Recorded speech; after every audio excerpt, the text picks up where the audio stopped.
20 जुलाई याद है ना।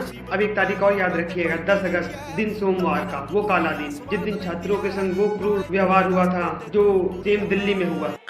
क्यों? क्या हुई?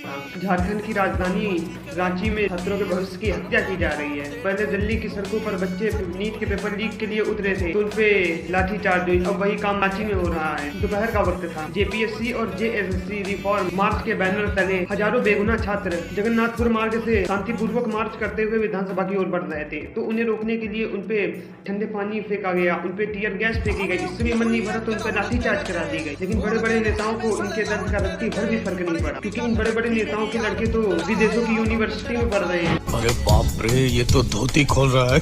लेकिन आपका बच्चा क्या कर रहा है? आपका बच्चा सड़कों पर प्रोटेस्ट कर रहा है, आपका बच्चा लाठी खा रहा है, आपका बच्चा टीयर गैस सह रहा है, आपका बच्चा बेरोजगारी के खिलाफ लड़ रहा है। अब राजनीति का असली गंदा चेहरा देखिए। जब दिल्ली में यही प्रोटेस्ट हो रहा था तब विपक्षी दल बड़ा आए थे कहने की बीजेपी गलत कर रही है, बीजेपी बच्चों के साथ डिक्टेटरशिप कर रही है, ये डिक्टेटरशिप हो रहा है। अब क्या हो रहा है? वहाँ तो गठबंधन की सरकार है ना। अब गठबंधन सरकार के मुंह में ताला लगा है। एवरीबॉडी, सबके सब चोर हैं साले।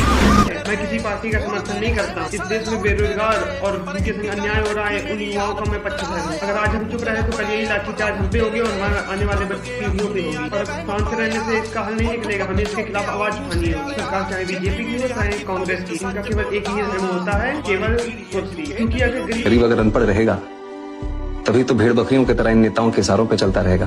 और सभी जानते हैं कि यही अनपढ़ लोग इनका वोट बैंक है जो धर्म और जात के नाम पे वोट देते आए। इसलिए डॉक्टर अंबेडकर ने 1942 में कहा था, एजुकेट, एजिटेट एंड ऑर्गेनाइज। अब जनता अगर पढ़ लिख गई तो नेताओं के लिए बड़ी समस्या हो जाएगी नहीं।